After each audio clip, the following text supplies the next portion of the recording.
de ce début d'émission. J'espère que vous avez la forme. On se retrouve aujourd'hui pour le salon tactique, encore avec un décor différent, ce qui me concerne. Je crois que c'est le 4 ou 5e décor différent depuis qu'on a commencé. Et c'est un décor un petit peu exceptionnel parce que je ne suis pas chez moi. On va en discuter dans quelques instants, mais on va aussi discuter de beaucoup de choses. Ce soir, Argentine, Croatie, les amis. Une demi-finale qu'on peut d'ores et déjà qualifier de marquante, d'éventuellement légendaire, avec une grosse performance. Mais on va analyser ça et on va discuter de ça, toujours avec la même équipe. Monsieur Dan Perez, comment vas-tu? Salut Zach, ça va bien, très bien. Et, bah écoute, belle demi-finale. Et puis tu vas nous raconter pourquoi ce changement de décor surtout. Après avoir Oui, dit tout à bonjour fait, tout à À fait. Raph. Tout à fait. Bonjour, monsieur Raphaël, comment vas-tu? Ça va très bien, Zach, mais je pense que ça va pas aussi bien que toi. Parce que tu t'apprêtes à vivre une grande journée quand même. Faut le dire. J'espère que tu vas raconter un peu à nos Twitchers. Je sais pas si on dit comme ça, je suis beaucoup trop vieux pour savoir comment on dit les gens, le nom des Nos gens qui vont sur Twitchers, Twitch. nos viewers, Nos monsieur, nos viewers. viewers, pourquoi tu as Bien des sûr. rideaux assez neutres, assez inintéressants derrière toi. Alors, je vais vous donner la totale, et c'est pour ça que là, j'étais en train d'essayer de recalibrer. Voilà, je trouve que là, on n'est pas trop mal. Je vous explique, les amis, et d'ailleurs, je vais en faire une vidéo et même un live demain. Mais il se trouve que depuis hier, j'ai eu l'opportunité de pouvoir aller voir France-Maroc demain soir. Et donc, du coup, j'ai été aujourd'hui toute la journée dans les transports pour pouvoir rejoindre Doha, et je suis arrivé à Doha il y a quelques heures. Donc là, je suis dans la chambre de l'endroit où je vais dormir, et on va regarder France-Maroc demain en direct du stade. Alors, je tiens à le dire, j'ai payé de ma poche tout le voyage, mais j'ai réussi à trouver une place à un prix décent et acceptable, loin des revendeurs. Donc, ça m'a fait plaisir, j'ai saisi l'occasion. Je pense que je l'aurais pas fait si ça avait été un autre match que France-Maroc, ça a été France-Portugal ou alors Maroc-Angleterre ou autre. Je pense que je l'aurais pas fait, mais la confrontation des deux, de toute façon, ça fait depuis la première journée du Maroc et de la France que je vous dis que j'aime bien les deux pays et que je suis à fond pour. Bah, j'ai saisi l'occasion, c'est quelque chose que je veux pouvoir raconter à mes enfants. Donc, voilà, nous y sommes et j'ai hâte d'y être demain, quoi. Ouais, ça va être beau, j'imagine. Beaucoup d'émotions. Non, mais Bien sûr, bien sûr. on a vécu déjà une demi, peut-être moins accrochée que ce qu'on pouvait imaginer, en tout cas pour la première. Je ne sais Ouais. pas si demain on aura une surprise dans la configuration comme ça. Mais au final, le score, enfin, je ne sais pas ce que vous en dites, Raph. Heu, Finalement, c'était dur de pronostiquer 3-0 quand on sait avant qu'on rentre dans les détails, quand on sait le potentiel accrocheur de cette Croatie depuis la précédente coupe du monde déjà. Ouais, ouais, surtout très vite dans le match. La Croatie est rarement une équipe qui a été, elle n'a pas été dépassée, mais qui a été éloignée au score, que ce soit depuis le début de cette compétition, à l'Euro 2016, à la coupe du monde 2018, même à l'Euro 2008 à l'époque, la première compétition internationale de Modric avec la Croatie. Donc là, de les voir à 2-0 à la mi-temps, c'était assez surprenant et ils l'ont tellement peu vécu que j'ai l'impression que même eux, ils ont été un peu chamboulés par ce scénario qu'ils Ouais. avaient jamais rencontré et que ça leur a semblé être une montagne et ce qui finalement s'est révélé être le cas vu la deuxième période de l'Argentine où l'Argentine s'est encore créé des occasions. Donc ça a été un vrai problème pour la Croatie, mais aussi une des histoires de ce match et qui peut donner de l'espoir à l'Argentine pour la finale, notamment si elle affronte la France en finale. C'est sa capacité à contre-attaquer qu'on a toujours pas sous-estimé parce qu'ils n'en avaient pas forcément au début de la compétition, mais on s'est dit que ça allait être compliqué pour eux. Et là, tu vois, ils ont des actions, des attaques rapides, pas forcément toujours des contre-attaques d'ailleurs. Il y a des moments où ils sont partis de leur camp, ils ont réussi à trouver de la profondeur. Mais ça, c'était assez étonnant et c'était un des gros problèmes sur le premier match contre l'Arabie Saoudite. Et finalement, à force Totalement. d'adaptation, de changement de joueurs, ils sont capables maintenant, et on va dire comment et grâce à qui, de t'embêter dans des grands espaces. Donc ça, c'est quand même Je me rappelle une quand des tu grosses progressions avais de l'Argentine. Je me rappelle quand tu avais dit le premier match après l'Arabie Saoudite, euh, les trois de devant pour l'Argentine, c'est Messi, Di Maria, Papou Gomez. Les trois, c'était 104 ans en cumulé. Tu avais dit ça, c'était une de nos premières émissions, ça m'avait marqué. Et on avait Ouais, ouais. régulièrement parlé de ce manque de profondeur pour l'Argentine et également ce manque de choix. Mais on avait également parlé du fait qu'au fur et à mesure, la formule s'affinait et qu'on voyait une équipe qui semblait savoir où elle allait au fur et à mesure que les tours passaient. Et j'ai le sentiment que ça a un peu confirmé ça, non? Bah oui, en plus, Oui, rappelle-toi, on se disait, pardon Dan, je te laisse après, mais on disait aussi que moi j'avais été un peu brutal, j'avais dit qu'après les premiers matchs, je pensais que Scaloni allait changer la moitié de l'équipe, Ouais. notamment en mettant du Correa, du Alvarez, du Lisandro Martinez, du Acuna. Et bon, alors, je me suis trompé sur certains joueurs, mais pas sur tous, parce que Acuna, Alvarez font une compétition très importante pour l'Argentine. Et puis il y a un autre joueur de profondeur, mais que je connaissais moins, parce qu'en plus dans son équipe, c'est pas forcément son rôle, mais qui est devenu important pour l'Argentine au fil du tournoi, c'est Molina côté droit. Et on se rend compte que Ah ouais, l'Argentine Molina, ouais. attaque en grande partie la profondeur à travers ses latéraux, et c'est encore un des thèmes de ce match. On a même vu Tagliafico se porter vers l'avant sur certaines séquences, où finalement les trois qui prennent la profondeur, c'est Alvarez et les deux latéraux. Donc non, vraiment une grosse évolution du 11 argentin, du staff, des systèmes. C'est vraiment un staff qui a staffé pendant cette Coupe du Monde, tu vois. Ils ont bossé. Ouais. Et ça se voit parce qu'on les imaginait rentrer à la maison après un match, et puis ils sont en finale contre l'adversaire qu'on connaîtra demain soir. Ouais, tu parlais d'adaptation, Zach. Tu as aussi, au fil de la compétition, des changements de système, des changements d'organisation liés à l'adversaire. Ouais, 4-3-3 en huitième contre l'Australie. Ensuite, passage en 3-5-2 contre les Pays-Bas, justement pour pour coller le répondre à ce système, qu'on ouais. avait décrit, des Dumfries, coller le système, et cetera.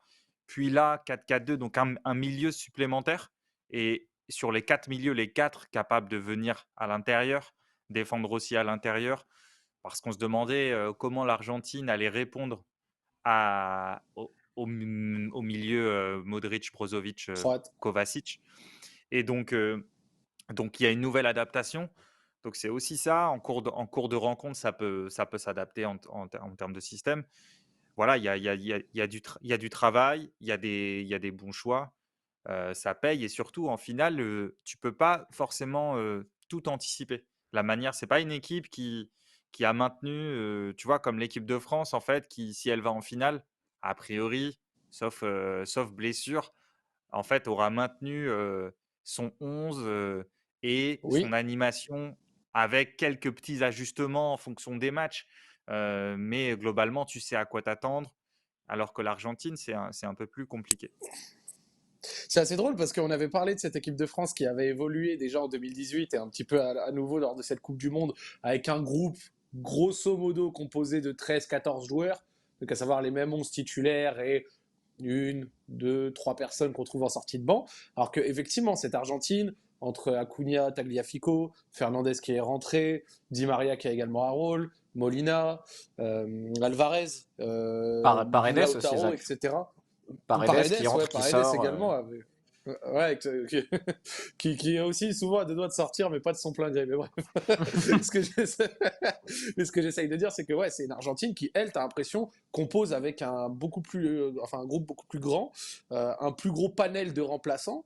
Et je sais pas si ça permet de maintenir sous tension ou autre un peu tout le monde, mais tu sens qu'il y a quelque chose. Tu sens qu'il y a une logique de groupe qui fonctionne à plus grande échelle chez eux. Et Dan a parlé des changements de système entre les matchs, mais c'est aussi une équipe qui change beaucoup de système en cours de match, avec Scaloni qui a pris l'habitude de Je l'ai dit fermer ou aussi, tu étais pas concentré. ou de s'adapter en cours de match. Non, mais parce que ça cite un autre joueur qu'on n'a pas cité là dans les joueurs qui ont compté dans ces 16-17, c'est Lisandro Martinez. Ouais. Dan et Zach là, qui est encore entré pour passer à 3 quand la Croatie a mis 2 attaquants. Donc voilà, ça coach beaucoup. C'est pas forcément le cas de la plupart des sélections, hein. Il y a des sélectionneurs qui sont plus dans la gestion de groupe et qui vont faire confiance à leurs joueurs. Là, c'est un coach qui coach un peu comme dans une campagne de Ligue des Champions finalement. C'est-à-dire qu'il y a beaucoup d'adaptation Mm. d'un tour à l'autre, beaucoup de coaching en cours de match. Et ce qui n'avait pas forcément été très juste sur le premier match contre l'Arabie Saoudite finalement, alors que la problématique était plus claire, celle posée par l'Arabie Saoudite. Et là, depuis, tu sens que, alors je ne sais pas s'il y a eu une réunion entre tous les décideurs où ils se sont un peu remis en question, mais depuis la fin du premier match, les gars ont remobilisé leur manière de bosser. Depuis Et la, tu... Pour moi, c'est même Vas-y, depuis Zach. la mi-temps d'Argentine-Mexique. C'est pour moi le premier but de Oui, Messi là, peut-être. face au Mexique qui libère sur tout le truc. Parce que même toute la première phase du match contre le Mexique est pas terrible, terrible non plus en soi, tu vois. Bah, c'est Ouais, c'est depuis c'est l'entrée comme d'Enzo si en fait Fernandez, la non? défaite. C'est quand il faut entrer Enzo Fernandez à la 57e, je crois, ou quelque chose comme ça sur ce match-là, il me Mhm. semble. Ouais, mais en Ouais. fait, il y a là Enzo, parce que c'est vrai, c'était pas lui qui avait d'abord remplacé Paredes face au Mexique, mais aussi peut-être que la défaite face à l'Arabie Saoudite a facilité un tout petit peu la vie du coach, Ouais. notamment dans la gestion des statuts. C'est-à-dire qu'une fois que l'équipe avec laquelle tu as fait tes qualifs, tu as fait tes matchs de prépa, enfin, il n'y avait pas vraiment de match de prépa, mais les matchs amicaux de l'année 2022, à partir du moment où elle perd son premier match, c'est plus simple. Il a mis un peu de temps à le faire, enfin, ça a pris un match et demi, on va dire, mais c'est plus simple ensuite de remettre en question des statuts, de sortir Ouais. Papou Di Maria, tu vois? Et donc paradoxalement, ça leur a permis d'avoir une meilleure flexibilité. Après, je pense que sur ce match, et peut-être qu'on peut entrer dans le vif du sujet, je suis pas sûr que ce soit, enfin, c'est pas la victoire tactique que j'ai envie de mettre en avant en premier. Je pense que Qu'est-ce tu que tu as vois? envie de Je mettre en pense que avant, monsieur Dan? non, mais là, en fait, on est typique dans ce qu'on a beaucoup vu, en fait, dans cette coupe du monde et ce qu'on voit souvent sur les tournois, on en a parlé. Bah, tu vois, on pourrait dire, si tu veux, le la phrase qu'on entend d'habitude, c'est: «Ça s'est joué sur des détails». Je parle du moment de la bascule, parce qu'après le match tourne et l'Argentine est au-dessus. Mais sur les 25 premières minutes, il se passe pas grand-chose. C'est des équipes qui ont toutes les 2 un milieu supplémentaire, donc Pasalic d'un côté, Paredes de l'autre, qui est entré et qui ont 2 joueurs offensifs. Heu il se passait assez peu de choses, il y avait du monde derrière le ballon, de temps en temps du jeu long vers les latéraux de part et d'autre pour essayer d'attaquer un peu la profondeur. Mais tu te disais: «Ouh là, c'est un match qui peut durer.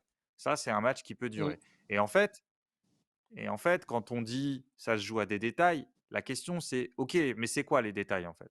Et c'est quoi les détails? Le penalty, C'est des erreurs, en le fait. mauvais renvoi. C'est des erreurs et dans un match comme ça arrive aussi en Ligue des Champions. Souvent, c'est à qui fera le moins d'erreurs. Et là, il y a une première erreur importante qui est l'alignement en fait de la charnière. On y reviendra. Et il y a une Ouais. deuxième erreur. Ah, tu t'exposes. Alors oui, on peut discuter du penalty, etc. Mais d'abord, l'alignement de la charnière, on y reviendra en détail, mais fait que Il y a tu une t'exposes ensuite à une situation difficile.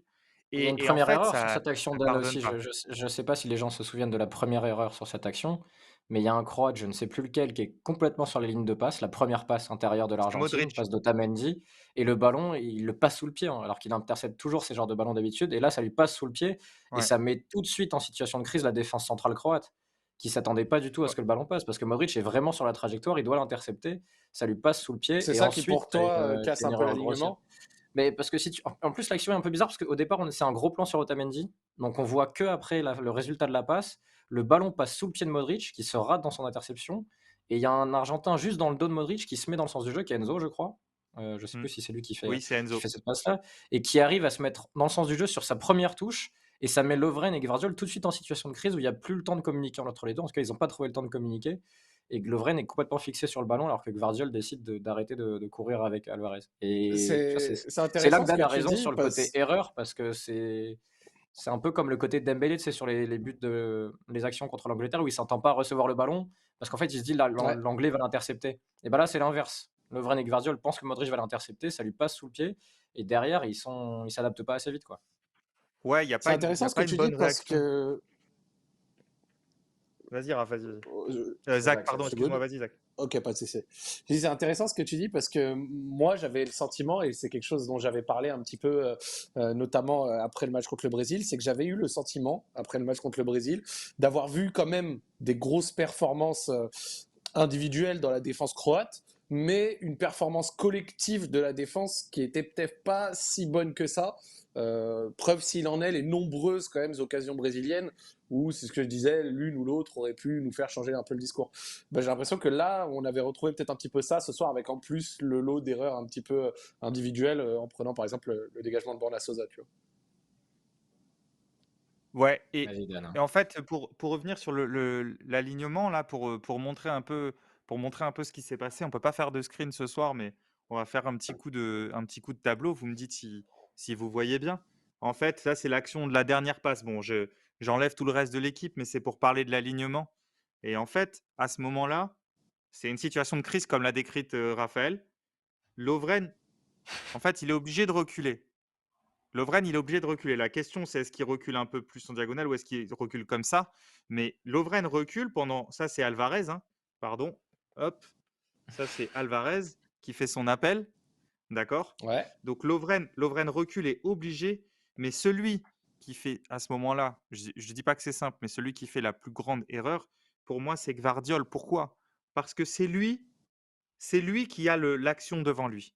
D'accord? Il a à la fois dans son orientation, il a le départ du ballon, l'appel d'Alvarez et le déplacement de Lovren, son coéquipier. Donc, évidemment, il faut réagir très très vite, mais Gvardiol doit venir réagir avec Lovren. Il ne peut pas se permettre de jouer le hors-jeu. Il doit voir que son partenaire, il est descendu. Peu importe la décision de Lovren, Gvardiol, c'est lui qui est en mesure de couvrir ou de réagir en fonction de si Lovren était remonté, de remonter avec lui. Lovren, c'est logique qu'il redescende parce que le porteur s'apprête à lancer Alvarez et qu'il a senti l'appel d'Alvarez. Sauf que Gvardiol, il reste là. La balle est envoyée sur Alvarez et en fait, Lovren, il est là et quand il se retourne, il s'attend pas du tout à ce que Alvarez soit seul. Bon, après, Mais Alvarez, il va. Vas-y, dis-moi. Non, il y a une première donnée, Dan, mais tu peux rester au tableau, c'est que la distance entre les deux est très grande sur l'action au départ. Et c'est rare sur une action comme ça de défense placée. C'est-à-dire que la Croatie est en bloc haut dans le camp argentin, sur le départ de l'action, ils veulent presser. Et la distance entre Lovren et Gvardiol est très très grande au départ. Faudrait que je revoie l'action en entier pour savoir pourquoi il y avait autant de distance. Mais tu vois, c'est une passe. Enfin, ce qui est rare dans le foot, c'est qu'une passe, donc le ballon et un appel passent dans le même intervalle. C'est très très rare dans le foot qu'une passe passe entre deux centraux et que le joueur passe dans le même intervalle. Et là, c'est le Exactement, et cas. c'est lié à Et la c'est situation de ça qui est crise que très tu as étonnant. décrite. Mais est-ce que tu es d'accord sur la réaction de Gvardiol qui fait quand même Mais une erreur importante là sur sa je sais réaction? même pas s'il voit Alvarez. Parce que j'ai l'impression que sur l'action, il est fixé lui aussi sur le ballon, que Lovren aussi. J'ai l'impression qu'il n'y en a aucun des deux qui prend l'information sur la course plein axe d'Alvarez. Et ça, c'est ça qui est étonnant sur l'action. Il y a quelqu'un sur le chat qui nous dit qu'il était fixé sur Messi, c'est possible. Il faudrait que je revoie aussi le. Là, peut-être que si je me mets le résumé pendant que vous parlez, je regarderai un petit peu. Ouais, mais, Mais mais tu vois, moi, c'est sur ce genre d'action que je parlais enfin, de perf peut-être collectivement défensive, pas ouf côté croate. Mais franchement, sur cette action, etc., on en parle, il y a plein de choses, il n'y a pas de souci. Et il y a encore beaucoup de choses à dire sur ce match, notamment côté croate. Mais il y a quand même un truc qu'on pourrait considérer comme un peu l'éléphant dans la pièce. Et si on a envie quand même d'en discuter côté argentin, bah, c'est Monsieur Lionel Messi. Monsieur Lionel Messi avec, encore une fois, son côté décisif sur le troisième but, le penalty qu'il envoie à Livakovic qui avait quand même fait une grosse séance au tour d'avant. C'est le genre de penalty insaisissable physiquement par les gardiens. Euh, une performance un peu de patron sans aller forcément dans toutes les narratives de il est en mission et compagnie. Qu'est-ce que vous en avez pensé, vous, et du rôle important qu'il a eu dans ce match, Dan? Bah, déjà, c'est lui qui est sur le premier but, enfin sur l'action du penalty, c'est lui qui est dans le dos de Gvardiol. Alors il y a certes Sozin qui ferme aussi, mais il est dans le dos de Gvardiol. Donc il y a aussi cette donnée-là, puisque Raphaël, tu posais la Ouais. question. Ensuite, on peut dire oui, le penalty, il la vise, il le vise comme Kane en haut. On sait, on l'a dit, Raphaël l'a répété. Quand tu tires en haut du but, normalement c'est inarrêtable. Le risque, c'est de tirer au-dessus. Bon bah là, il tire sur la partie supérieure du but, il tire fort, euh, et c'est encore le but du Physiquement 1-0. C'est insaisissable. encore le but qui ouvre le score, et ça fait plusieurs fois. Alors là, certes, il y a un penalty, mais le but contre le Mexique, vous en avez parlé, c'est ce qui débloque le score. Le but Oui. contre l'Australie, rappelez-vous, c'est le but qui débloque le score. Tu sais, quand il est dans la surface, là, très vite, il Ouais, avec déclenche l'appui euh, remise, ouais. à ras de terre, exactement. Et donc, ça compte aussi, ça. Ça compte, tu vois, parce que on compte parfois les buts, on fait le total, mais marquer le but du 4-1, c'est pas pareil que marquer le but du 1-0 quand c'est une opposition quand même bien figée. Donc ça, c'est la première chose. Certes, c'était un penalty. Après, écoute, ça fait plaisir de le voir comme ça. Mais Et il a réussi à. Moi, là aussi où il m'a impressionné, en plus de ce que tu as dit, c'est qu'il était, tu vois, tu l'as vu faire des petites phases de contre-pressing, genre du pressing à la perte. Tu sentais que physiquement, il était là, il est en mission, le mec, tu vois. Après, je pense que tout à l'heure, on va parler de ce qu'il a fait sur Gvardiol, tu vois. Mais, mais ouais, il est physiquement en bon état, même s'il peut plus faire les grandes courses, les grands ouais, mais sprints. mais Tu justement vois, là-dessus, Gvardiol, vas-y. il y a un joueur qui le rend bien meilleur aussi depuis qu'il joue. C'est-à-dire que quand tu as Alvarez avec toi, pour Messi, c'est génial. Parce que tu as un mec qui occupe quasiment tout le temps la défense centrale. avec ses courses. Ouais. Il est tout le temps en train d'attaquer la profondeur quand il y a un partenaire qui n'est pas cadré, qui peut ajuster un long ballon. Parce que la séquence dont on parle sur le but, alors oui, Gvardiol et Lovren, ils font une erreur. Mais si vous regardez Alvarez, dès qu'il voit que la passe traverse Modric et qu'elle arrive dans les pieds de Fernandez, il enclenche.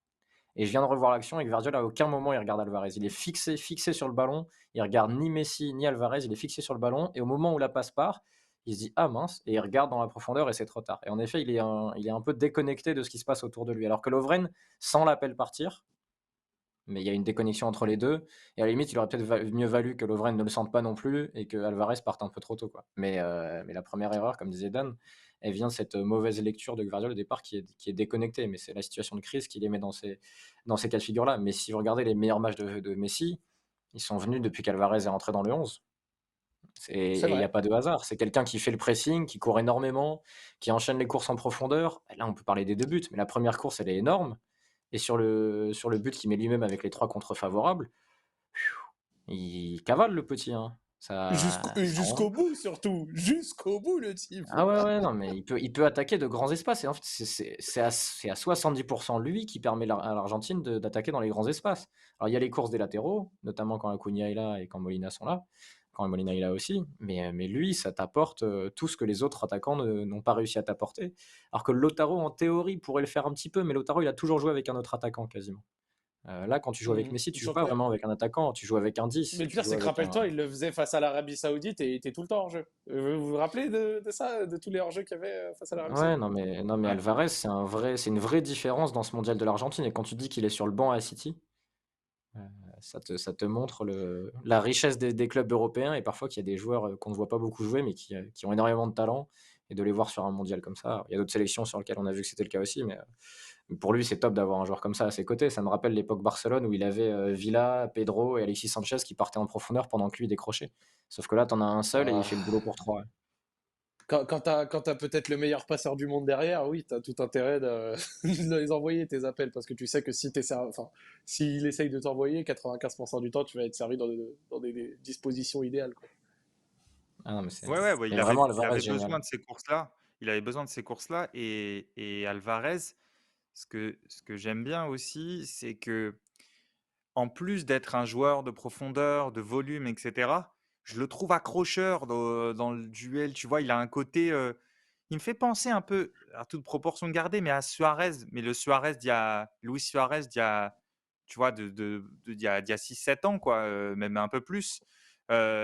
Tu vois? Il a vraiment j'aime bien son côté accrocheur parce que parfois tu as des joueurs qui prennent l'espace mais qui ensuite au duel ou dans la bataille vont être un peu moins là, ont vraiment besoin que d'espace. Lui, tu as quand même l'impression, en tout cas sur cette coupe du monde, il arrive à dans les petits espaces parfois il lâche pas, il arrive à exister, non pas par sa technique dans les petits espaces, mais par son côté, ouais, le mec qui Hargneux un renonce peu. pas quoi, tu vois? Ouais, hargneux, et puis qui aime être, tu vois, s'enrouler sur le défenseur, des choses comme ça. Donc ouais, il fait un grand mondial. Bah, on parlait, rappelez-vous, après le premier tour, Raph, se demandait à juste titre, où sont les neufs? On se demandait, qui on mettrait en neuf dans l'équipe type. Je ne sais pas s'il sera dans l'équipe type finale, mais en tout cas, lui, il apparaît au fil de la coupe du monde comme un des meilleurs neufs de la compétition. Laurent Largement. Ciara, la légende Laurent Ciara du basket disait: «D'un dauphin, t'en fais pas un requin» et lui, c'est un requin. Lui, il se pose pas de questions, tu vois? Il y a des gens qui parlent de Carlos Tevez sur le chat et je trouve que la alors Carlos Tevez était encore plus énervé, puis il y avait un look qui te faisait peur aussi, mais dans le profil Ouais. d'attaquant qui va attaquer les espaces, qui va être capable de garder des ballons, qui va aller presser, qui va pas calculer ses efforts et qui va avoir un gros volume, capable aussi techniquement de fulgurance justement dans ces moments-là. Parce que tu vois, les rushs qu'il fait pour garder la maîtrise du ballon, c'est quand même aussi une mission. Et ouais, non, puis 4 buts sur une coupe du monde, pour une première coupe du monde. Bon, voilà, pour un jeune joueur. Je crois qu'il est un peu trop vieux pour être élu meilleur jeune de la compète, il me semble. Il a un an de plus, un an de trop ou quelque chose comme C'est ça. ouais, ouais. Il va Mais sauter sur ça et il n'aura Je le pas trouve été de non plus son âge. assez déterminant pour être meilleur joueur non plus. Mais nécessairement, en fait, parce qu'on en dit beaucoup de choses de Alvarez, donc ça nous a permis de parler un peu des offensifs argentins. Mais il y a quelque chose qu'on a beaucoup dit avec les Croates, c'est que nos amis les Croates ont un déficit monstrueux de qualité dans le dernier tiers, donc avec une défense dont on peut parler un petit peu, comme on a dit, avec Gvardiol qui fait un gros mondial, Juranovic aussi, Lovren qui n'a pas été dégueu, un bon gardien, un bon milieu, mais une attaque qui traîne un peu de la patte. Par rapport à ça, comment vous l'avez ressenti ce soir, l'attaque de nos amis croates? Bah, c'était clair. On a dit au début que au début, c'était un match fermé. Parce que justement, pour éviter les erreurs, souvent, qu'est-ce que tu fais? C'est aussi, t'attaques de manière plus prudente. Attaquer de manière plus prudente, ça veut dire attaquer avec moins de monde. Et d'un côté, t'as l'Argentine qui peut se permettre de le faire parce qu'elle a un joueur avec beaucoup de volume et surtout elle a Messi qui peut parfois compenser une infériorité numérique. C'est-à-dire que parfois, tu as pas besoin vraiment de créer un décalage structurel pour te créer une occasion quand tu as un joueur qui est au-dessus en termes de talent. La Croatie, c'est différent. Donc parfois, ça paraît plus pâteau dans le dernier tiers, mais comme on l'a vu depuis le début de la Coupe du Monde, parce que justement, vu qu'ils défendent aussi avec le ballon, bah, ils ont un peu moins de monde devant et eux, ils n'ont pas les joueurs devant à part Perisic pour faire cette différence. Après, il y a eu, dès la 50e minute, les changements qui ont en gros, le coach Zlatko Dalic a basculé, a rajouté un attaquant, a fait passer Perisic latéral. Donc en fait, il y avait un peu l'idée de compenser éventuellement ce manque de talent par la quantité, tu vois? Et au final, ça a pas payé parce que qu'est-ce que tu as fait? Tes 3 joueurs les plus talentueux, Perisic, Modric, Kovacic, ça les a éloignés du but. Modric et Kovacic sont redescendus. Perisic était arrière gauche. Alors évidemment, ça se tentait, hein, c'était complètement, compréhensible comme changement et comme tentative, mais en fait, ça a rendu les Croates encore moins dangereux.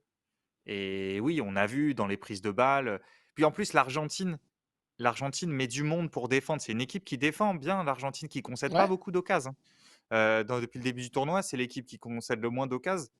Heu et elle met du monde, donc tu as besoin d'avoir des joueurs capables de faire une différence sur leur première touche, de faire une différence individuelle, de créer un déséquilibre parfois où il y en a pas au préalable. Et alors ces joueurs-là, tu les as au milieu de terrain, mais devant, on l'a vu, ça a été criant Ouais, personne. sur tout le match. Ouais, même si au bout d'un bon, là, les dernières 20 minutes, c'est un peu mort, mais allez, on va dire sur la première heure, oui, ça a été criant. Parce que, tu vois, genre, par rapport à tout ça, moi, au final, et personnellement, c'est facile, tu vois, de venir après le match et de parler, parce que Juan Malilo le disait, hein, c'est plus intéressant de parler avant le match, parce que tout le monde est intelligent après.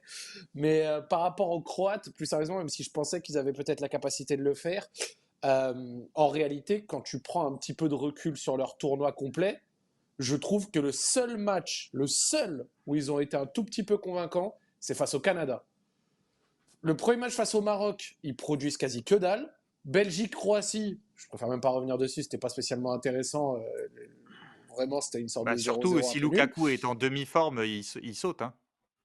Ouais, c'est ça. Face au Japon, ça va au tir au but. Face au Brésil, un tir cadré et ils gagnent au penalty. Donc ils vont jusqu'en demi, hein. Attention, je suis pas dans le discours de ils ne méritent pas la demi, c'est des escrocs ou quoi. Non, pas du tout.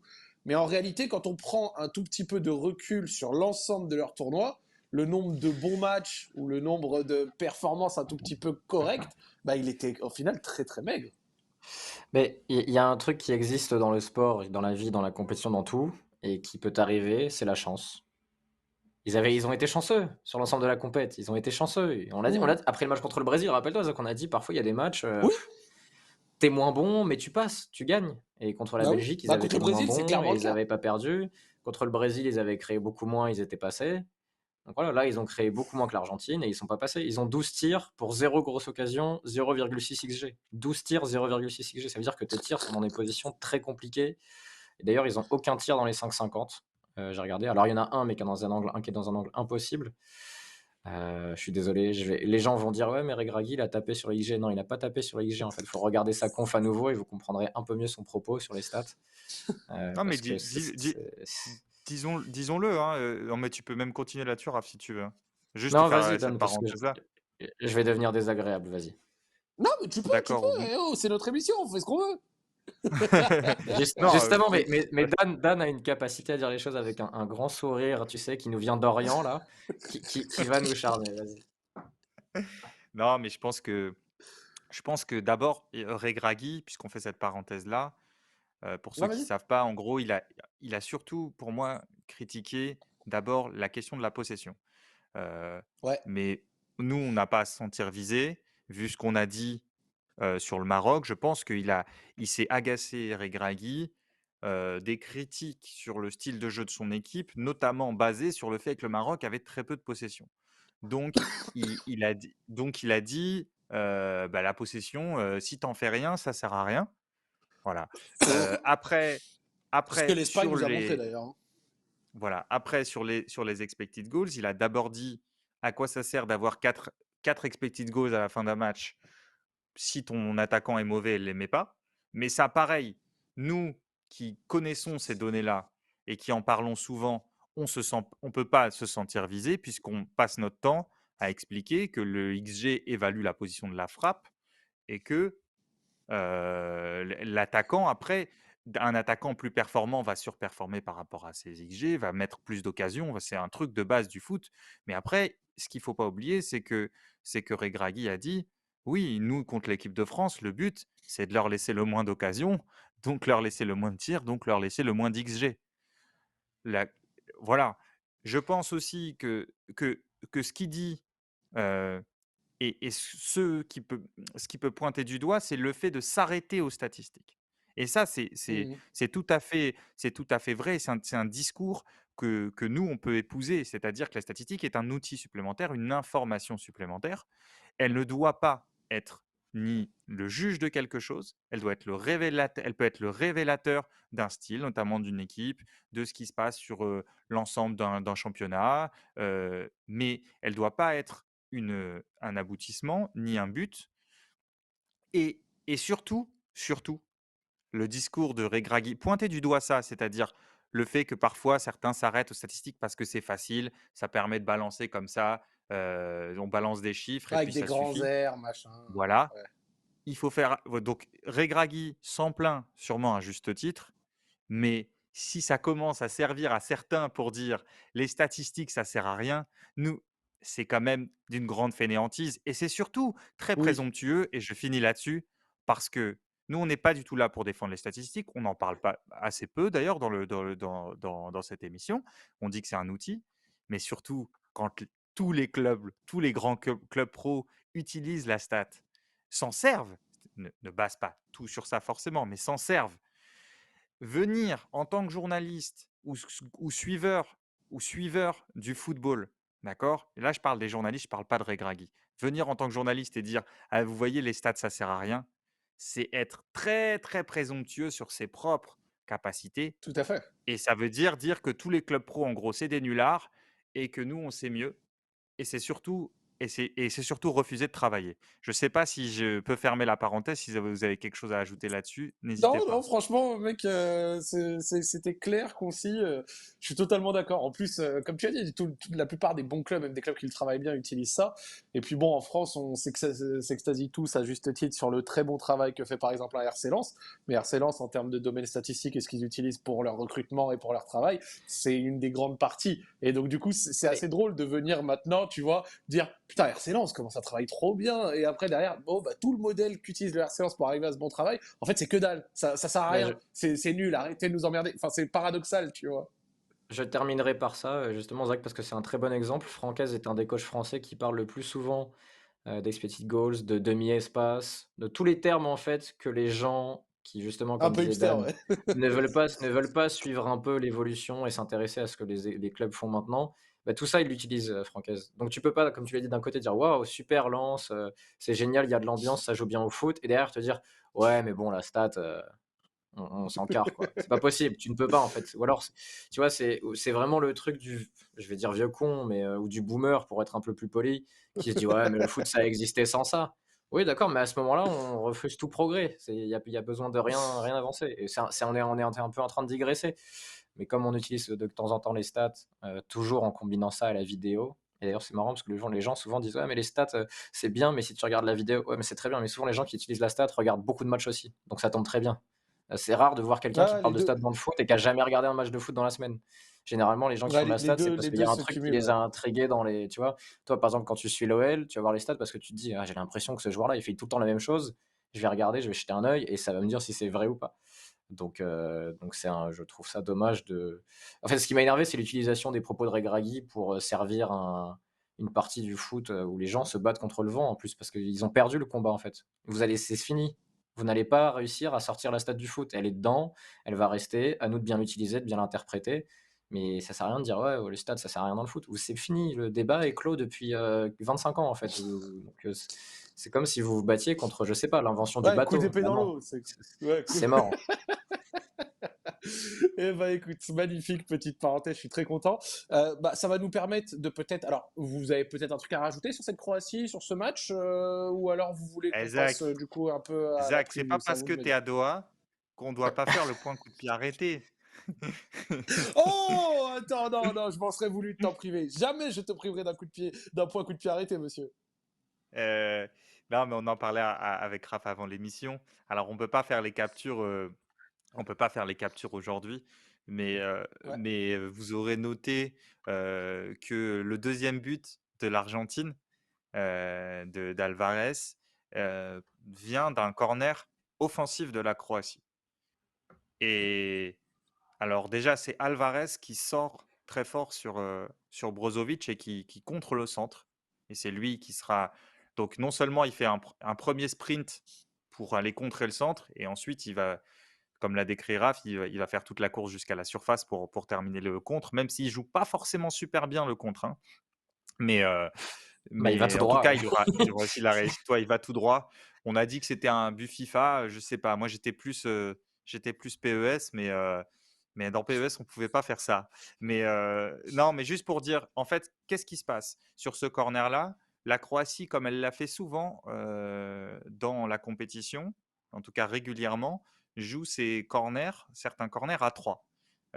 C'est-à-dire que elle joue court et il y a 2 joueurs près du poteau de corner et ça va jouer vers un troisième. Quelques minutes auparavant, qu'est-ce qui se passe? Heu, Ça joue à 2 et c'est Juranovic qui déborde, qui déboule dans le dos de Modric. Modric lui fait la passe et Juranovic centre, mais centre en fond de ligne sur le corner. ouais. En revanche, qu'est-ce qui se passe sur donc sur le corner précédent, au moment où Juranovic centre, les 2 autres joueurs qui ont tiré le corner avec lui sont derrière le ballon. OK? Sur le but sur le but que marque l'Argentine, donc sur le Alvarez. corner croate, la Croatie essaye de modifier un peu ça.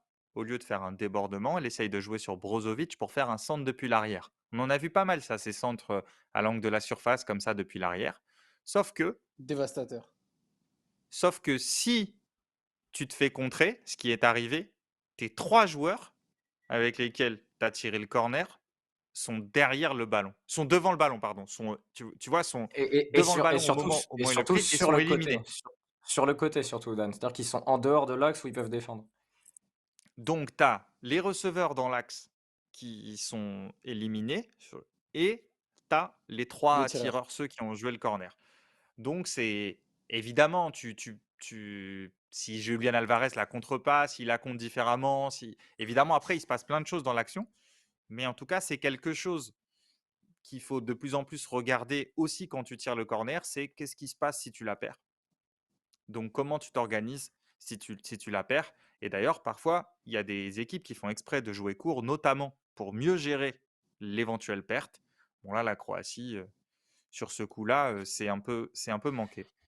Mais je pense que le problème dans la combinaison, c'est que Brozovic met 2 touches et c'est ce qui donne le temps à Alvarez de sortir. Et je sais pas si dans la combinaison idéale que la Croatie avait imaginée ou si elle a été répétée ou si elle a improvisé sur le moment, mais en général, un ballon comme ça que tu reçois angle de la surface, tu le joues en une touche. Parce que c'est ça qui va surprendre et qui va permettre de trouver une bonne trajectoire au deuxième poteau. Là, il Bah, joue très en bien ce 2 que tu dis, Raph. touches et Ça répond à une question du chat qui nous demande pourquoi il tire en fait les corners à 3. Mais parce que justement, s'il arrive à la mettre en une touche, il y a une grosse incertitude. En fait, tu as la défense argentine qui remonte, mais qui doit après revenir vers son but. C'est tous les trucs descendre vers l'arrière qu'on a vu depuis le début de la Et compétition. je, et je l'ai revu le corner du coup dans la préparation là, de l'émission, je l'ai revu après le match, donc et je suis encore en train de le revoir au ce moment même. Et donc il y a deux joueurs qui sont proches l'un de l'autre des Croates pour faire semblant de le jouer à deux. Modric joue directement un ballon à l'angle de la surface pour Brozovic, qui la reçoit et qui n'est pas prêt à recevoir pour jouer en une touche. Donc il maîtrise le ballon, les Croates partent au deuxième poteau, il y a un 3 contre 3 au deuxième poteau, il y a même un 4 contre 4 avec des joueurs qui arrivent à prendre de la vitesse. Mais la prise de balle semelle de Brozovic arrête le ballon et ça permet à Alvarez de sortir très très fort et de sauter, parce qu'il saute en plus sur le ballon qu'il Ouais, il se intercepte. bat. Ouais, et c'est lui qui à nouveau derrière en plus va gratter le ballon juste après que Brozovic se fasse éliminer par une touche du bout du pied de Messi qui se bagarre pour passer devant Brozovic. Et après il y a un truc important dans l'action, c'est que les Croates qui sont en couverture courent tous moins vite que les Argentins qui se projettent. Parce que Brozovic qui court derrière Alvarez, je vous conseille de regarder l'image, c'est assez amusant. Il va moins vite sans ballon qu'Alvarez avec ballon. Donc plus les contre favorables. Mais voilà, tout est important sur une action de foot. Et on a dit que c'était un sport de moment dans une des émissions les derniers jours. Voilà, c'est un sport de moment parce que les occasions argentines viennent parfois d'attaques croates. Et là, à la mi-temps, tu rentres à Magnifique. 2-0 alors que, bon, c'est un peu Ouais, et tu sévère sais peut-être pas trop 2-0 quand comment. même. Oui, c'est-à-dire avant les buts, tu peux parier beaucoup euh, sur le 0-0 à la mi-temps. Enfin, tu vois, tu veux te dire, oula, tu vois, il se passe pas grand-chose dans le match en termes d'occasion, je parle. Et pourtant, il y a 2-0. Eh ben, écoutez, les amis, ça permet un petit peu de clore la page de ce match. L'Argentine va en finale. Lionel Messi face à son destin. Une deuxième finale de Coupe du Monde, 8 ans après, sans doute la dernière de sa carrière. On a, après son premier titre international, il y a maintenant un peu plus d'un an, un peu moins d'un an et demi, en juillet 2021, la Copa América. Est-ce qu'il va aller chercher son plus grand rêve? On verra, parce que avant ça, il faudra passer sur le corps d'une des deux équipes de la demi-finale de demain, que j'aurai la chance de voir au stade. France, Maroc, les amis. À quoi s'attendre? Alors, c'est simple, France-Maroc, c'est l'opposition d'un Maroc qui, on l'a dit plein de fois, n'a encaissé aucun but de la part de ses adversaires de tout le mondial en dehors du CSC de Aguerd, a pu ressortir de matchs contre la Croatie, la Belgique, l'Espagne et le Portugal, encore une fois sans encaisser de but, sans en marquer non plus des tonnes, mais juste suffisamment ce qu'il faut pour pouvoir réussir à chaque fois à passer les tours les uns après les autres. Une grosse force mentale, une grosse ambiance du public, on attend 40 à 45 000 Marocains demain, et une équipe de France qui à côté a fait un tournoi plutôt pour l'instant assez convaincant, on va pas se mentir, en dehors du match contre la Tunisie qui est, on va dire, une étoile à part, et bien sûr quelques phases qui sont discutables. Une équipe de France qui, jusqu'au match de l'Angleterre, a réussi à passer un Danemark, a réussi à passer un petit. Comment ça s'appelle, une Pologne, Pologne. etc. Quand même, ouais, Pologne a quand même réussi à passer également l'Angleterre, même si ça a été dans la difficulté. L'opposition des deux styles, donc une équipe de France qui aime bien laisser le ballon par moment et qui l'a même fait face à la Pologne, contre un Maroc qui aime également laisser le ballon. On va discuter un petit peu de la preview de ce match, mais juste avant, parce que j'ai vu les messages, j'ai vu, parce que j'ai l'œil de partout. Vous voulez qu'on parle un petit peu du troisième but avec Messi Guardiola? Allez, je vous laisse quelques mots dessus, gentiment, et après, on passe sur ce petit France-Maroc, mais allons-y, la voix du peuple a gagné, allez-y. Bah, C'est-à-dire, qu'est-ce que tu veux dire? Non, mais qu'est-ce que tu veux dire? C'est Messi, quoi. Messi, la ligne de touche côté droit, c'est son La feinte ami. de corps, là. Généralement, la ligne de touche, c'est l'ennemi des joueurs et Messi, il arrive toujours à flirter avec pour éliminer les joueurs, plus des feintes de corps, de faire semblant de partir pied droit. Puis après, il rentre la tête, il rentre les épaules et une fois qu'il est dans la surface, tu peux plus le toucher. Donc ouais, non, non, c'est très très fort. Il avait marqué un but qui démarrait un peu pareil contre Bilbao il y a quelques années. Je pense que les gens s'en rappellent où il avait éliminé 3-4 joueurs sur la ligne de touche. Bon là, il est avec Gvardiol, donc ça vaut Oui, bien oui, 3-4 bons voilà. joueurs. Et puis 2-3 feintes. Il passe le corps et une fois qu'il passe le corps là, avec son centre de gravité et sa petite taille, c'est très très difficile. Puis le centre pied droit dans la bonne zone pour un joueur qui arrive lancé. Bon, voilà, c'est le petit détail qui n'a pas l'air très important. Mais quand tu es gaucher, je suis malheureusement un gaucher très loin de son talent, mais même quand tu es de son niveau, je pense que c'est pas naturel. Et lui, il claque un. Mais pourquoi Gvardiol fait pas faute? Parce qu'au départ, il est trop Le nombre de loin prises de et balles.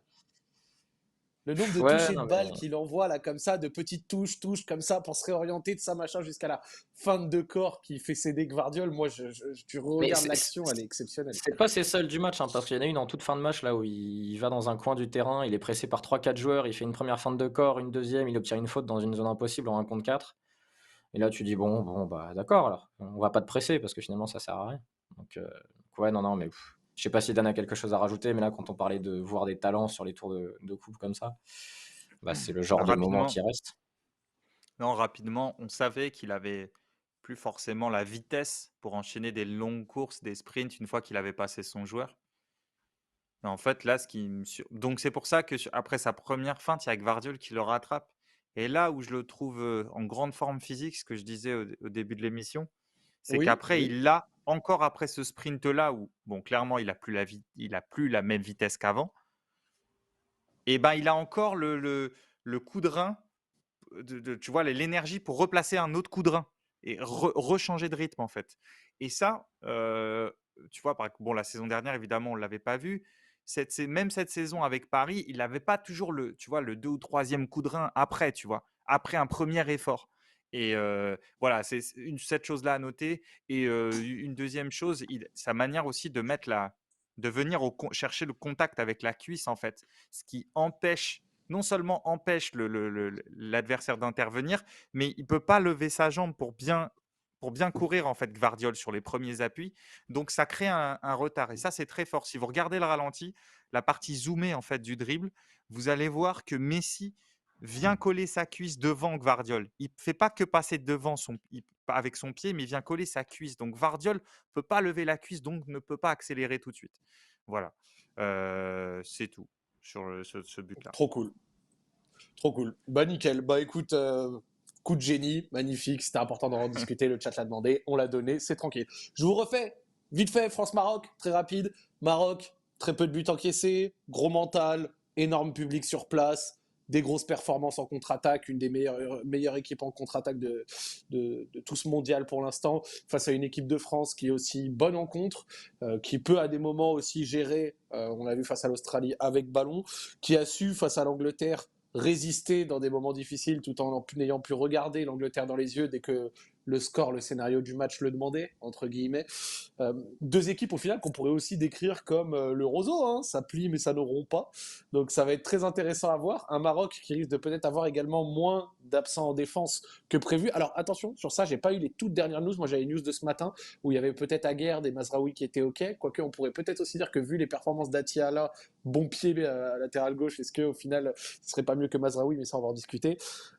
Une équipe de France qui va sûrement devoir être plus protagoniste dans le jeu que ce qu'elle a été pour l'instant dans le mondial en dehors de l'Australie. Qu'est-ce qu'on pense de ce match, monsieur Dan? Ah, écoute, il y a quand même le grand défi, la grande question du match, c'est l'équipe de France va-t-elle être l'équipe qui réussit à marquer un but au Maroc? Parce que c'est quand même alors le Maroc, on en a beaucoup parlé, on a fait beaucoup d'articles sur leur aspect défensif, mais aussi je vous renvoie un article de Raphaël sur leur utilisation du ballon qui est sorti hier, il me Ouais. semble. Donc ils savent faire plein de choses, mais quand même, la grande donnée de cette Coupe du Monde concernant le Maroc, c'est qu'ils n'ont pas encaissé de but à part le fameux CSC. Donc tu as la grande question de ce match-là, c'est l'équipe de France va-t-elle réussir à marquer? Est-ce qu'elle a les armes? Je pense que oui, mais en face, elle a une équipe qui semble qui semble sur, une histoire, sur avoir un destin et qui va pas lâcher facilement.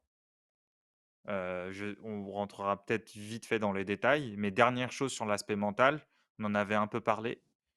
L'autre interrogation et ça pour le coup, c'est une inconnue complète, c'est qu'est-ce qui se passe si la France marque vite?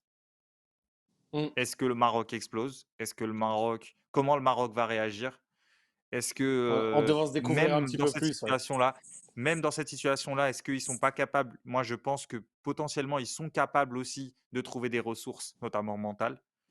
Heu, voilà, après, il va falloir que les joueurs de l'équipe de France soient à leur niveau d'efficacité, en fait, maximale parce que tu sais que cette équipe, normalement, elle te laissera pas beaucoup de positions de tir, beaucoup de situations ou d'expected goals, vous appelez ça comme vous voulez. Allez, Raph, envoie, il t'a envoyé la piste magnifique là. Non, non, ouais, mais ce qui m'intrigue beaucoup, c'est savoir à quel point la France va essayer de laisser le ballon au Maroc.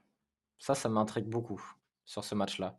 Parce que Deschamps, il en Ça va être a bizarre, ça va être bizarre. Je suis désolé, je t'ai coupé, mais ça va être bizarre parce que même moi, face à la Pologne, je pensais qu'on allait être plus protagoniste avec ballon. Au final, même la Pologne, à des moments, a eu plus Mais la possession que nous. Mais sauf que le Maroc est tout à fait OK. C'est le pays qui a moins la possession de tout le mondial. Et juste derrière, c'est le Costa Rica. Ça va être quasi impossible de laisser le ballon au Maroc, même si le Maroc avait, notamment en première mi-temps face à l'Espagne, quelques phases de possession avec le bloc médian. Donc c'est vrai que je me demande comment est-ce que la France va s'en sortir pour essayer de se défiler de ce truc, tu vois. Mais déjà, tu sais que la France ne presse pas haut. Donc, c'est sûr que le Maroc aura des phases de possession peut-être les plus longues de son mondial. Sauf si le Maroc a peur d'avancer ensemble balle au pied, parce que avancer ensemble, ça veut dire jouer de plus en plus haut, ça veut dire donner des espaces à la récupération pour l'équipe de France.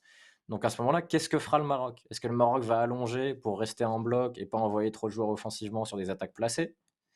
Parce que le Maroc attaque en nombre, mais que sur des contre-attaques. C'est-à-dire qu'ils attendent le déséquilibre adverse pour attaquer en nombre. Là, c'est différent. C'est-à-dire que c'est Ouais. toi qui te déséquilibres en premier, en mettant du nombre dans le camp adverse, pour derrière ouvrir des espaces à l'adversaire. Qu'est-ce qu'ils vont faire dans ce cas-là? Moi, je pense que Deschamps, s'il doit gagner avec 42% de possession contre le Maroc, ça le dérange pas du tout, hein. Mais pas du tout. Ah Il est oui, oui, comme non, mais Regragui, bah, bien sûr, les mais il deux s'en bat les couilles.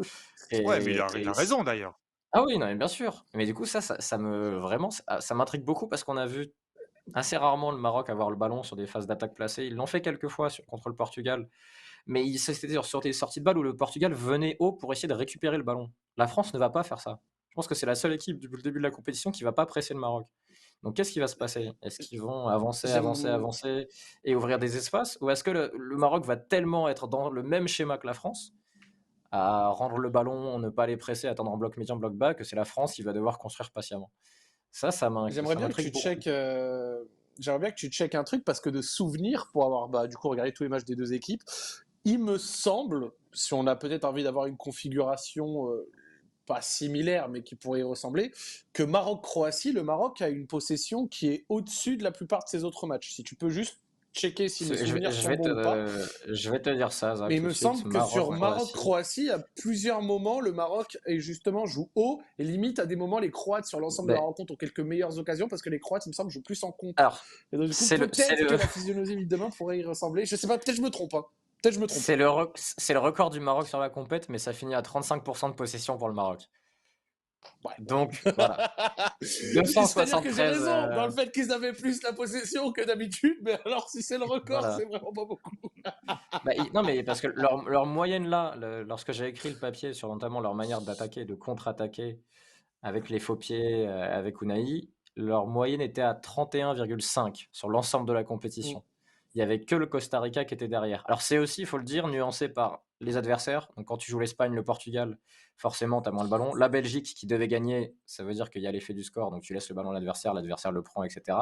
Le fait qu'ils ont toujours marqué le premier but, donc raison de plus de laisser C'est le vrai. ballon. Donc c'est 31%, mais il y a une autre Coupe du Monde, une Coupe du Monde parallèle, où le Maroc est peut-être à 38-40%, et ils sont peut-être déjà sortis, tu vois. Mais voilà, faut faire attention aux chiffres de possession sur un Total, échantillon aussi total. court.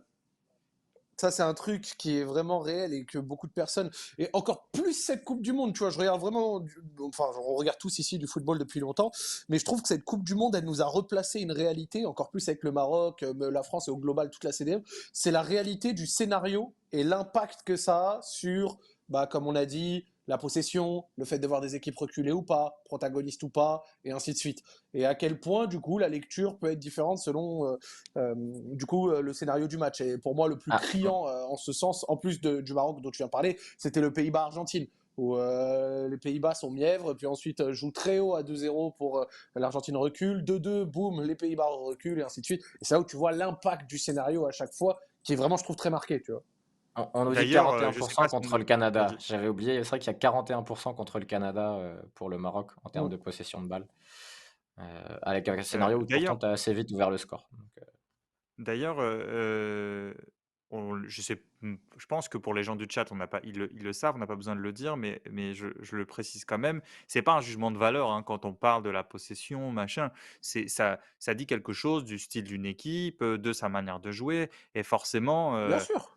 Didier Deschamps, le staff, regarde comment le Maroc joue, Donc la stade de possession en elle-même n'a pas une valeur performative, hein, que ce Et soit surtout, clair. surtout, on en discute parce on s'est demandé si l'équipe de France allait laisser le ballon, du coup, si le Maroc allait être plus Exactement, protagoniste dans le jeu, ou inversement. Enfin, on a quand même posé un cadre avant d'aller sur cette question-là. exactement, Donc, Zach. non, non, bien sûr, Non, bien non, mais sûr, c'est bien. bien Non, mais sûr. je précisais parce que Ouais, tu fais bien. comme c'est la journée où certains ont voulu s'appuyer sur des propos de Regragui pour parfois lui faire dire ce qu'il n'avait pas dit. C'était bien de le préciser, d'ajouter une précision.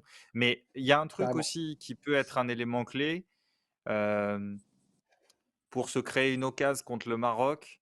C'est au moment où le Maroc contre-attaque, c'est-à-dire récupère la balle et essaye de contre-attaquer, notamment, donc on a dit avec son triangle sur un côté et un renversement vers l'ailier à l'opposé. Si tu récupères la balle, toi, si l'équipe de France très vite bloque le contre et récupère la balle, là, c'est peut-être l'un des rares moments où le Maroc n'est pas encore complètement réorganisé. Ce qui est logique, hein, c'est une double phase de transition. Le Maroc a récupéré la balle, puis l'aurait reperdue. C'est sur ces situations en général qu'ils concèdent leurs occasions. Là, il y a quelque chose Pour à faire. moi, ouais. Parfois les liés Ziyech et Bouffal, c'est peut-être à ces moments-là qui sont le plus loin du latéral. Et là, il y a quelque chose à exploiter, soit avec un Théo, par exemple, qui déboulerait très vite sur justement ce deuxième temps, en fait, pour après ensuite centrer en retrait ou dans la surface. Mais en tout cas, essayer de profiter de cette phase de désorganisation-là. Mais pour ça, il faut réussir à contre-presser, c'est-à-dire quand l'équipe de France attaquera au moment où elle perd la balle, ça vaut le coup. Ça vaut le coup de la récupérer 3-4 secondes après parce que là, il y aura quelque chose à faire face au Maroc. Je suis d'accord. Pour moi, c'est ça. Et pour moi, il y a aussi un autre truc, c'est le moment et la phase où le Maroc joue en bloc médian et où il y a un peu de la place et où, par exemple, le Portugal a une Exactement. occasion de la part de Joao Félix au bout de 3 minutes avec la tête là. Asensio, même Asensio, qui n'est pas un grand joueur de Ouais, profondeur, a exact. pu se créer une occasion de la sorte. Enfin, aurait pu, je crois qu'il était en jeu, en tout cas ça. Mais voilà. Tu as raison. Et du Regragui coup, l'a dit lui-même pour moi, sur ces phases après le de bloc Portugal. Ouais. médian, c'est là où l'équipe de France va être vraiment bonne. Et pour moi, si on doit même avoir une petite inquiétude côté marocain ou alors peut-être un point d'espoir côté français, ça dépend où on se place, c'est que Ziyech fait énormément d'efforts pour aider Hakimi de son côté. Et c'est pas du tout une critique, mais de l'autre côté, Bouffal en fait moins. Alors Bouffal en fait un petit peu, mais c'est pas dans le volume de ce que Ziyech propose. Ouais, mais l'autre Résultat, côté, c'est t'as le peut-être un côté truc de à Koundé. creuser. Mais c'est le Ouais, je côté de sais, je Koundé, sais. Zach. Ouais, Donc, je sais, tu je sais, je imagines sais. moins de Mais c'est peut-être dédoublement, un même truc si à creuser, mais c'est vrai. voilà, Griezmann a fait quelques appels pendant la Coupe du Monde. Parfois, quand Dembélé fixait, il faisait des appels Mm. comme ça dans l'espace intermédiaire, là en profondeur. Mais Ouais. tu as raison sur ce que tu dis, c'est-à-dire que le Maroc n'est pas une équipe qui s'assoit sur son but. En tout cas, pas au début de match. Et Pas donc, elle direct, pas laisse direct. une dizaine de mètres. Et Regragui l'a dit après le Portugal, il a dit: «Cette équipe nous avait très bien étudié. Elle nous a fait beaucoup plus souffrir de l'Espagne parce qu'elle a justement cherché plus directement la profondeur». Les Et quand on en latéraux. parlait la semaine dernière, ou ce week-end, en fait, quand on en parlait, on disait: «La France, c'est assez naturel pour elle de sauter les lignes et d'aller chercher la profondeur, soit Mbappé, soit Dembélé». Tu vois? Et donc, la France a les outils. Ça ne veut pas dire qu'elle va gagner, mais en tout cas, a naturellement certains outils qui peuvent embêter le Maroc. Est-ce que ça va suffire? Ça, c'est autre chose. Raph, tu nous dis un petit mot de la spéciale Maroc coup de pied arrêté quand même? Parce La que ça, spirale pour le coup, spéciale on sait Maroc coup de pied arrêté avec le joueur qui passe devant le gardien? Bon, il y a voilà, Bon, pas des fois 4, hein. il y a pas de oui, oui, non, mais il y a pas 3000 trucs à dire. Non, mais moi, il y a un truc qui m'intrigue sur les contre-attaques du Maroc, justement par rapport à ce que disait Dan sur, contre-attaque de contre-attaque et si ça devient un match de transition, est-ce que c'est pas dangereux pour le Maroc? Est-ce que Hakimi va contre-attaquer? Ou est-ce qu'il va tenir un rôle à la Walker en prévention de Mbappé? Ça m'intéresse parce que Hakimi est un des joueurs qui se projette sur les contre-attaques du Maroc. Si vous Ouais. avez pas lu mon excellent article sur l'équipe.fr, allez-y, où je ne parle pas de ce que le Maroc fait sans ballon, mais avec, parce que c'est intéressant aussi. Ils défendent, mais il faut bien marquer des buts pour passer des tours à un moment. Tu vas pas gagner au tir au but à chaque fois non plus. Enfin, à part le Paraguay et une Copa América il y a quelques années de ça. Mais je vois mal Hakimi contre-attaquer comme il l'a fait sur les matchs précédents. Parce que s'il contre-attaque, qu'il s'engage et que derrière, ça veut dire que Mbappé peut aller chercher un Haggard dans un contre un ou peut faire prendre un carton jaune à Amrabat dans les 20-30 premières minutes, le match il devient compliqué. Tu vois? Parce qu'entre les lignes, quand il va falloir gérer Griezmann, si Amrabat il prend un carton jaune dans les 20-30 premières, ça devient un autre match. C'est difficile, Donc, ouais. C'est difficile, ouais. donc je pense qu'il va annuler un peu ce que peut proposer Hakimi, comme il avait annulé ce qu'aurait pu proposer Walker à une époque, offensivement. Mais il ne faut pas non plus que ça déteigne sur l'équipe de France et que ça fasse comme contre l'Angleterre où on n'a pas vu Mbappé du match quasiment parce que finalement c'était une zone morte où les deux jouaient au chat et à la souris et ça les a un peu déconnectés du reste du jeu. Et je pense que par contre ça peut inspirer le Maroc de voir ce qui a été fait par Walker et de voir à quel point la France n'a pas existé sur ce côté en dehors du débordement de Mbappé. Tu vois, il y a des pistes pour le Maroc. Après, il faudra réussir à marquer et il faudra Il y a gérer des Giroud dans pistes, la mais te surface. priver, Il faudra gérer mais te Giroud dans la priver surface, on d'Hakimi, n'en a pas parlé, mais Giroud dans la surface, c'est une menace, hein, c'est une arme. c'est Dans vrai. des positions de tir parfois étonnantes, premier poteau, deuxième poteau, des frappes en retrait, acrobatiques. Et en plus, tu peux faire rentrer de la profondeur du banc. Alors, il n'a pas toujours eu confiance dans ses attaquants, Deschamps, mais quand tu as Colomboigny, Marcus Thuram et Coman qui peuvent rentrer et prendre de la profondeur à les provoquer, tu vois, c'est quand même trois joueurs qui peuvent arriver à un moment où je sais pas qui va jouer en défense centrale côté marocain, mais ça peut faire beaucoup. Donc en effet, les C'est Ouais, mais vrai. 20-30 après, mètres Bah, qui pour sont l'instant, dans. je crois, j'avais lu que Saïs n'était pas à fond, donc ça pouvait être peut-être Aguerd, El Yamik, tu vois, faut voir, mais c'est vrai que ça risque d'être un point d'interrogation central. Mais moi, tu vois, il y a un autre truc aussi, parce qu'on parle beaucoup de la surface, etc. Mais un des points qui pourrait être un petit peu positif pour le Maroc, c'est que l'équipe de France a encaissé à chaque match pour l'instant, littéralement. Et donc, du coup, même si défensivement, tu vois, on a. En fait, si tu veux, défensivement, je dirais qu'on a quand même une charnière qui a fait un travail correct, même si Varane n'est peut-être pas à fond, même si Upamecano a eu du mal face à Kane, même si Théo Hernandez a fait des bourdes et que Koundé n'est peut-être pas le plus convaincant. Rien qu'avec tout ce que je viens de te dire, ça fait quand même beaucoup de choses, tu vois. Et tu te dis que Bouffal, Ziyech sur un jour en forme, El Nessiri aussi sur son jeu de tête, ça peut éventuellement poser souci et donner quelques pistes d'espoir. Surtout, en fait, ce qui est fort, et si vous vous rappelez ce qu'on avait dit, c'est que le Maroc concentre sur ses contres beaucoup de joueurs d'un côté pour renverser. Donc imagine, tu vois, rien que rien, remettez-vous le but du Maroc face au Portugal. Concentration de joueurs côté droit, renversement côté gauche. Sauf que renversement côté gauche, ça irait du coup attaquer le côté droit de la France. Le côté où, à plat, c'est Dembélé et Griezmann. Sur un contre, c'est peut-être là où justement il y a plus d'espace et c'est là où la France pourrait avoir un peu plus de mal. Et c'est vrai qu'un contre joué dans le même style que le Portugal, ça pourrait vraiment, je pense, faire du dégât. Tu vois. Ouais, mais c'est pour ça que il faudrait que si la France décide de jouer haut et d'ouvrir des espaces, il faut qu'elle contre-presse. Et c'est deux choses qu'elle fait rarement. Donc est-ce que la France va vraiment jouer haut contre le Maroc? Moi, je suis pas sûr, hein. Je pense que ça va ressembler un peu à France-Angleterre avec des blocs médians, chacun leur tour, on joue à tour de rôle. Alors pas exactement pareil parce que l'Angleterre et le Maroc sont pas les mêmes équipes, mais je pense que la France va faire comme contre la Pologne. C'est-à-dire qu'elle va laisser le ballon par moment, et tu vas te dire mais c'est bizarre, il laisse le ballon. Et il va falloir que Amrabat, que les centraux marocains, que un des relayeurs viennent, peut-être Ounahi, pour faire le jeu et pour trouver des joueurs dans des positions favorables. Je pense vraiment que ça va ressembler à ça, hein. Moi, je ne vois pas un match à la mi-temps où il y a 80% de possession pour la France. Ça m'intriguerait beaucoup. Dan. mm. Ouais, je suis d'accord avec ce que dit Raph. Très bien. Bah écoutez, moi personnellement, je trouve qu'on a un petit peu discuté de toutes les possibilités de ce match. Si on devait peut-être, je sais pas, donner un call, pas forcément un pronostic, mais un truc qu'on attend, quelque chose que vous pensez qui va se passer Euh, ou qui ne va pas se euh, passer dans le match de demain, ça serait quoi? Pour conclure un petit peu, parce que je ne vous cache pas que s'il va être 2h du matin, ou il est déjà 2h, je sais pas, je vois pas l'heure, mais je hum, suis un peu fatigué après cette longue journée. je sais pas, Zach qui entre sur le terrain et qui fait une entrée mémorable. On ne sait pas dans quelle sélection. Peut-être la sélection marocaine qui manque un peu de profondeur de banc, tu vois? Parce qu'en plus là, en plus Chedira est plus là. Donc Oh, il n'y a pas si chez tu veux Dira. pour nous faire une Je suis entrée trompé. mythique et prendre la profondeur et croquer des occasions, je pense qu'il y a pas mieux que toi, Zach. Tu vois? Je suis curieux et c'est le truc que j'attends le plus. Ouais, tu vas voir quand je vais prendre du pavé canot de vitesse, t'es pas prêt. Je me donnerai les nouvelles du buffet du stade, hein. Je sais pas où t'es placé, si t'es en loge, mais ça m'intéresse aussi, les Non, je suis pas du tout en loge, je suis pas du tout en loge. Dan, qu'est-ce que tu attends? Bah écoute, il y a eu un but de Tchouaméni de loin sur le match précédent. Oui. Parfois, le Maroc peut laisser un peu d'espace à l'entrée de sa surface, un tout petit peu, soit sur les deuxièmes ballons, soit sur les centres en retrait. Oh, pense à Le l'occasion de Portugais. Bruno Fernandes. Ouais. Voilà, et pas que, hein, il y a eu 2 occasions de Joao Félix aussi, il y en a eu plusieurs en fait, et d'ailleurs l'occasion de Bruno Fernandes par rapport à ce que disait Raph, c'est une perte de balle des Marocains alors que Hakimi est en train de se projeter pour une contre-attaque. Ça vient de là. Mais ce que Et je le voulais dire, c'est que but français, pardon Dan, le but français, le premier vient de la seule fois où Walker est monté. On l'avait déjà dit, mais je l'ai vu passer dans un article anglais aussi qui l'a précisé. Donc ça aussi, Regragui l'aura vu, je pense. ouais, et donc ce qu'on peut attendre, c'est, un Rabiot, un Tchouaméni, un Griezmann qui tentent leur chance, de 20 mètres.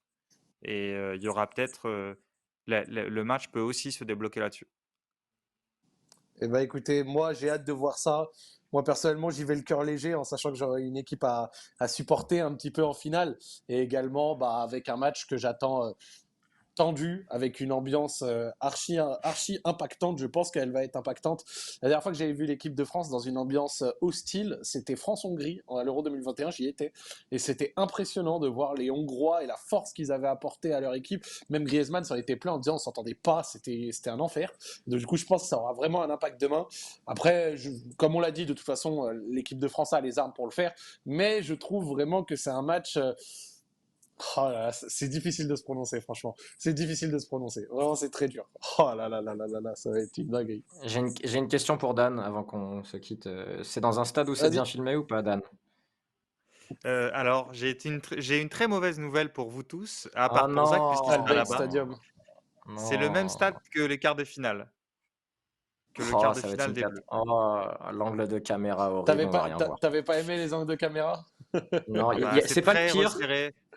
Le pire, C'est c'est pas l'Education l'Education City City. Stadium, dont j'espère la destruction, mais très rapidement. Ou en tout cas, le changement du poste de caméra. Ce n'est pas un avis anti-Qatar, c'est vraiment sur les caméramans et la position de la caméra. Et là, le stade, là, ça va pas être génial. Ah, par contre, Argentine-Croatie, c'était très bien. Donc, je sais pas où se joue la finale, mais si ça peut être dans un stade où c'est à peu près filmé comme ça, merci. Ce sera comme Argentine-Croatie la finale. Donc Très tu bien. seras Top. tranquille, mais en revanche la demi France-Maroc, il vaudra mieux être dans la position de Zach au stade que dans la nôtre, même si on aura accès à des tactical cam. Je t'en parlerai Raph après l'émission. Très bien. Et ben, ça permet de gentiment conclure tout ça, les amis. Le Salon Tactique, c'est fini pour ce soir. Vous l'avez compris, je serai au match demain, donc je ne serai pas à la présentation de cette émission. Par contre, demain, je ferai un petit duplex. Voilà, je serai un petit peu là, je prendrai le téléphone, j'aimerais vous parler un petit peu de ce que j'ai ressenti, de comment c'était, de si j'ai vu des choses, moi, avec mon grand angle à 360 degrés, full HD de mes yeux. Donc, j'en profiterai. Et je vous remercie encore une fois d'avoir suivi. J'ai essayé quand même de faire l'émission de ce soir après avec 10 heures de voyage dans les pattes. Croyez-moi, c'était pas facile, mais toujours un bonheur de vous retrouver. Et j'espère que les conditions vous ont quand même plu. Je tiens à remercier tous les viewers, les gars. On avait pété le record de viewers samedi dernier. La rediff avait dépassé les 50 000 vues. Tout ça vous donnez énormément de force à l'émission, donc c'est grave cool. On arrive sur la fin de la Coupe du Monde. On verra si on continue ou pas, mais en tout cas, c'est un vrai bonheur de pouvoir vous la produire. Et on espère que vous kiffez. On vous remercie d'être toujours aussi nombreux tous les soirs, ainsi que dans le chat. Merci à Dan, merci à Raphaël comme d'habitude. Et on vous souhaite une bonne fin de soirée, Merci les à toi amis. Zach. Ciao, ciao. Ciao, salut tout le monde. Ciao!